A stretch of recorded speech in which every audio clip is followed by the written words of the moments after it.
자, 원래는 저희가 이 시간을 통해서 미리 작지만 앞으로 크게 될 녀석들을 골라보는 크게 될 녀석들을 보내드리고 있죠. 자, 그런데 워낙 변동성이 심하다 보니까 이런 시장에서의 투자 전략을 이분과 함께 좀 더 자세하게 들어봐야 될 것 같습니다. 큰물생 김태수 미국 세무사 화상 연결돼 있습니다. 안녕하세요. 네, 안녕하세요. 사실 어제 우리가 이제 지난 밤 사이 미국 시장이 열리기 전부터 김태수 미국 세무사께서는 요즘 시장 변동성이 너무 크다 보니까 시장에 대해서 한번 짚어보는 게 더 낫겠다라고 말씀을 해주셔서 저희가 이런 시간을 마련하게 됐는데 진짜 너무나도 변동성이 크거든요. 이런 때는 시장 전략을 좀 어떻게 짜야 되는 걸까요?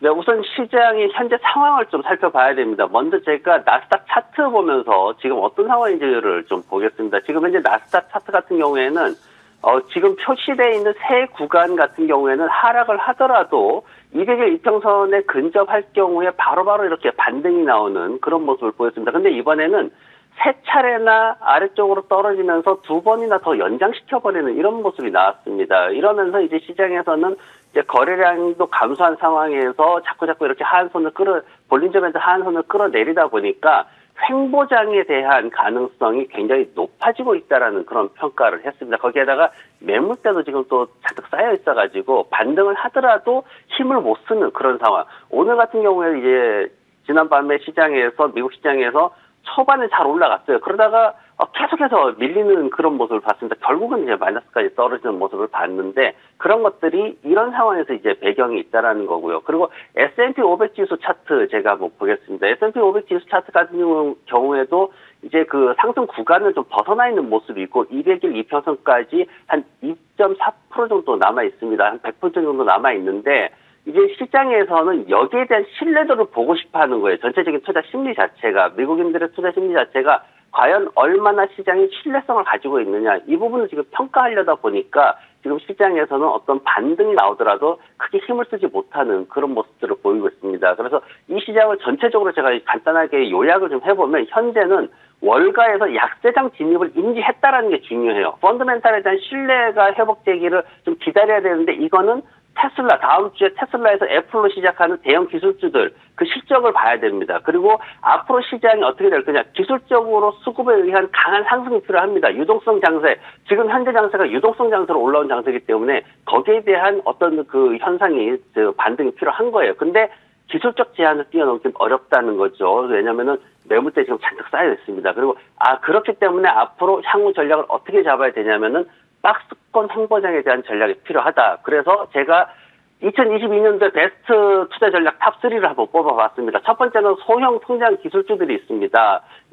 나노캡에서부터 해가지고 미드캡까지 시가총액 10억 달러 이하인데 금리 인상에 따라서 대형 기술주들 주가가 버틸지라도 상승은 부담스럽습니다. 그렇기 때문에 이쪽으로 옮겨지는 거고요. 두 번째는 IPO 주식들 벌써 매주 50개 이상 나오고 있습니다.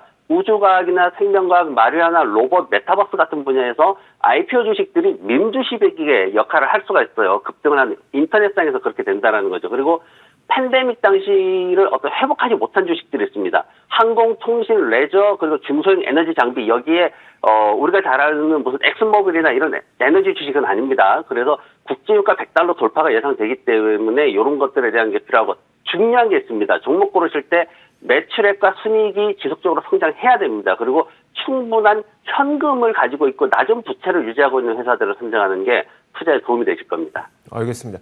저희 워낙 지난 밤사이 시장 변동성이 크다 보니까 시장에 대한 질문 몇 가지만 더 드릴게요. 오늘 이 얘기로 좀 끝내도 될 것 같긴 한데, 뭐냐면은 벌써 말씀하셨던 게 이제 테슬라와 이제 애플을 비롯한 주요 종목들, 주요 기업들의 실적 발표가 다음 주에 있기 때문에 여기가 굉장히 중요한 변곡점이라고 말씀하셨잖아요. 그러면 거기를 기점으로 만약에 이들의 실적이 어떠냐에 따라서 시장의 분위기를 좀 시나리오를 짜보면 어떨까요?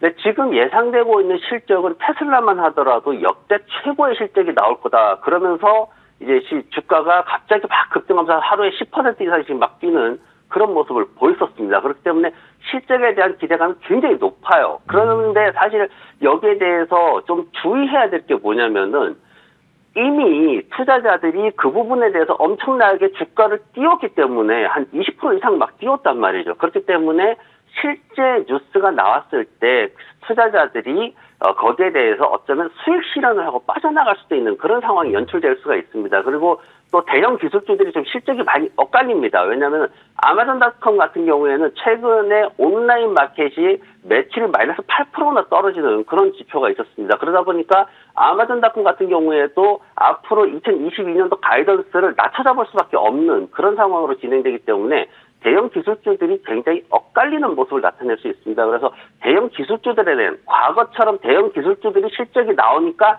무조건 잘 버틸 거다. 이런 생각을 이제는 접어야 된다는 거죠. 그래서 시장에서 대형 기술주들에 대한 신뢰보다는 중소형 가치주, 중소형 성장주들을 찾아서 더 움직이는 게 더 유효할 겁니다. 알겠습니다. 그런 관점에서 말씀해 주셨던 것처럼 크기는 좀 작은 종목들 쪽에서 골라보되 작다고 그냥 막 고르면 안 되겠죠. 거기에서 그렇죠. 이익이 성장하고 또 매출액도 지속적인 성장을 보이고 있는 기업들뿐만 아니라 특히 현금이 중요합니다. 현금을 네. 얼마나 보유하고 있느냐. 고금리 시대에는 그 부분이 가장 중요하게 작용될 겁니다. 그러면 우리는 그 재무제표에서 잉여 현금 흐름 그쪽을 보면 될까요? 그렇죠. 순현금 보유액하고 그러니까 최종 캐시플로에서 마지막으로 남아있는 현금하고 총 부채를 뺀 금액이 과연 매출액의 어느 정도 규모를 차지하느냐. 네. 적어도 20-30%는 넘어서야지 안정되게 고금리 시대를 버틸 겁니다. 네, 알겠습니다. 자, 그래서 요즘처럼 정말 금리가 올라가고 또 급변동하는 상황에서 워낙 변동성이 크다 보니까 이런 상황에서 우리가 어떤 종목을 골라봐야 되는지 그 종목 선정의 기준을 오늘 설명을 해주셨습니다. 자, 지금까지 큰물쌤 김태수 미국 세무사와 함께 이야기 나눠봤습니다. 말씀 고맙습니다. 네, 고맙습니다. 자, 저희 굿모닝 글로벌 여기서 마치도록 하겠습니다. 이어지는 출발 성공 투자 많은 시청 부탁드리겠고요.